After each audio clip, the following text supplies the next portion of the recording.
We are now joined by Elliott Sadler, driver of the #2 One Main Financial Chevrolet in the NASCAR Nationwide Series. He's currently tied for the points lead with Ricky Stenhouse Jr. Elliott, a win here in February, or actually I think it was March.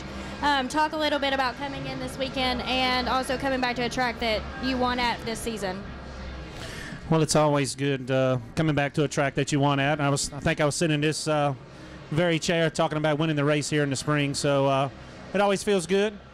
The track seems to be the same tire, same rules, about the same temperature, maybe a little hotter, but we expect the same type of weekend, so we got pretty high hopes for this weekend. All right. If you have questions for Elliott, if you can raise your hand. Okay, let's start with Dustin here. Dustin Long, USA Today.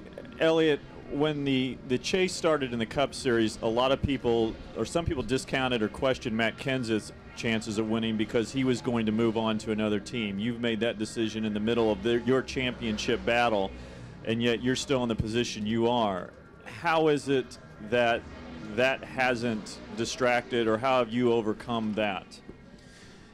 I think it's pretty easy, and because it's not every day you're in this position to win a championship. And it's not just me, it's my race team. A lot of guys on my race team have never won a championship in NASCAR.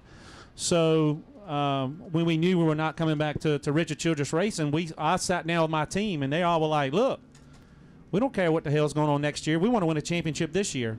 And that's the attitude we've had from me, the driver, all the way down through everybody that's in the whole Nationwide Series shop. So it's pretty easy. I mean, it's not every day you're in this position to take advantage of winning a championship. So it's been very easy to stay focused. It's been very easy to everybody still be on the same page as far as communication is concerned. So, we just got to finish it out for 2 more weeks. All right, let's go to Joe.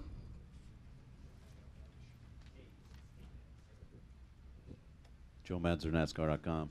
Hey, Vickers was just in here. I wonder, you got any advice for a guy who actually won a Nationwide Series, Busch Series was then, and 10 years ago, and you're a guy who kind of has embraced going back to the Nationwide Series. I know you want to get back to Cup, but you just talk about maybe him battling next year for the Nationwide title. It'll be hard to give him advice. He's already a champion, in the Nationwide Series, but I mean, I don't know. I hadn't talked to Brian much about his, his move and what he's doing and coming back to the Nationwide Series, but I'm sure he's going to have fun with it. I have. I think with his deal with Gibbs, he's going to be very competitive and have a chance to win the championship next year, so I think he'll have fun doing that. I think one thing Brian and I have in common is you love to race, and as a race car driver, you want to be able to race week in and week out, and you want to be able to compete, and you want to be able to be competitive, and you want to have a chance to win races. So I think if that happens, no matter what level you're at, you're pretty satisfied as a person and as a race car driver. So I'm guessing that's what he's thinking coming back to be a part of the Nationwide Series. Me, I'm having a hell of a lot more fun than I was a couple years ago. Coming back to the Nationwide Series was 100% the correct answer and the right decision for me to make for my career and for my life.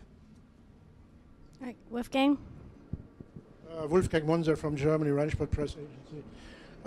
Just a question, because I was confused looking at the Nationwide Series from the distance from Germany, that you leave a successful team.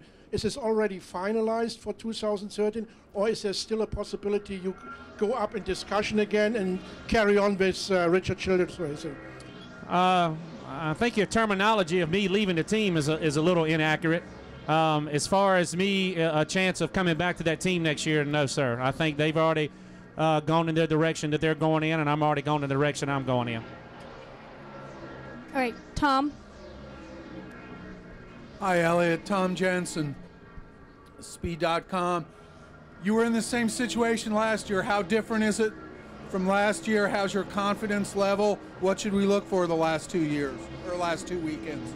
My confidence is pretty high, man. We've been fast. We've been really fast the last month. Just, run out of gas at Kansas, and last set of tires last week put us behind, but I feel good, man. It's funny. We've raced 31 weekends, and here we are starting all over again, all tied up with 2 races to go, which we know we got a fight on our hands. We understand. We know Ricky and those guys are going to be really good. We feel like we're going to be really good too, but it's fun. It's fun to be in this situation. It's pressure, but I think that's what we all live for. I'd rather be fighting for a championship and be under the pressure than be 10th in points or 12th in points and not have a chance at it at all. But it's a two-race shootout, man. I mean, that's how we used to race go-karts on weekends and stuff like that. It's kind of brings me back to my childhood. All right, do we have any? Okay, Seth.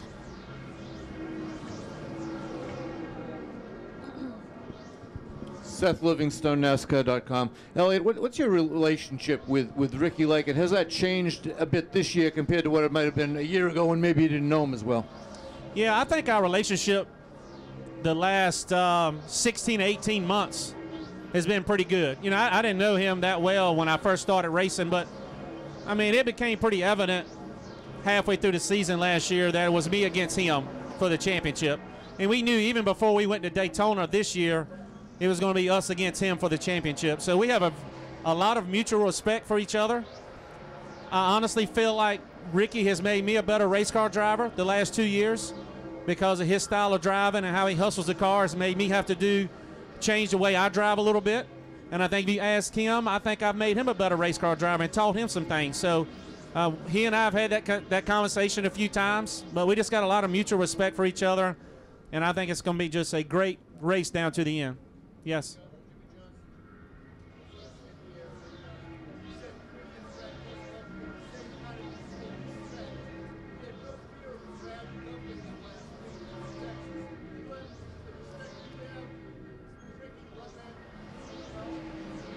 I think I heard you say Brad and Jimmy have respect for each other the way they race. Is that what you said? Yeah. Yeah, I thought they raced great at Texas together. And to see, you know, for me as a fan at home, when I was sitting at home watching it, I love watching the 2 points leaders race that hard with each other to win the race because they know how valuable 1 point is. So I.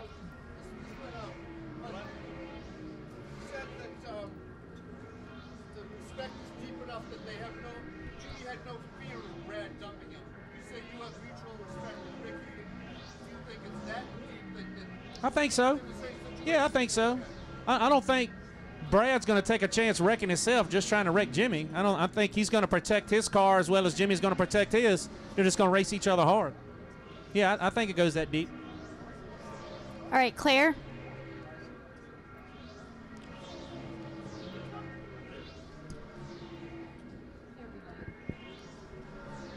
Claire B. Lang, Sirius XM NASCAR Radio. Talk about the nationwide race, what you expect to see here. I mean, obviously, a lot of people watching the nationwide race. Even Jimmy Johnson was talking about watching the trucks practice. A lot of focus. Claire wants to know what do I think about the nationwide race and what I expect to see from it. Phoenix is a racetrack that it's all about track position right now, especially with the nationwide cars. We kind of pulled a rabbit out of the hat here in the spring and made some good pit calls for pit strategy, and we won the race by doing that, by being aggressive. I think you're going to see Luke and myself being way more aggressive this weekend than what you've seen us do the last month to put ourselves back in that same situation. So I think you're going to see track position. I think you're going to see different types of pit strategy, and I definitely think the guys on Sunday can watch the nationwide race and learn where passes are being made, if the grooves open up, what line you want to be in on the restart, things like that they can kind of incorporate to help them on Sunday. All right, if we can get one up front to Lewis, please, right here. Hi, Elliott. Lewis Frank Reuters and Speed Week. Last week, you responded to a tweet of Jim Utters about the restarts at Texas. Have anything been cleared up in your mind since? No. No. Jim read my mind completely last week. I was watching the race from home going, well, how is that not a black flag? And then the next restart, on hell, how is that not a black flag? So, you know, I'm still very bitter about what happened at Indy because being black flag for something and taking a win away from you, then 17 points, and then telling you 30 minutes after the race that you didn't do anything wrong, it's pretty hard to swallow.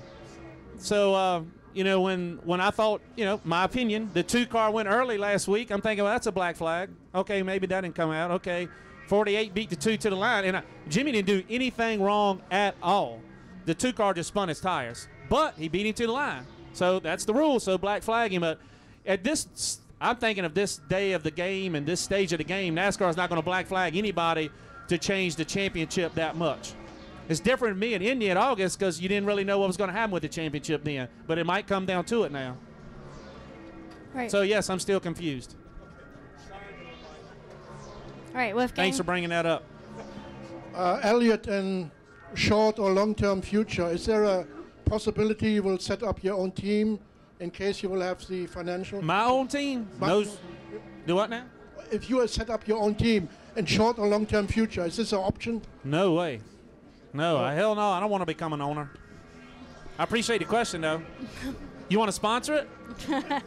Sponsor? No. No, no, sir.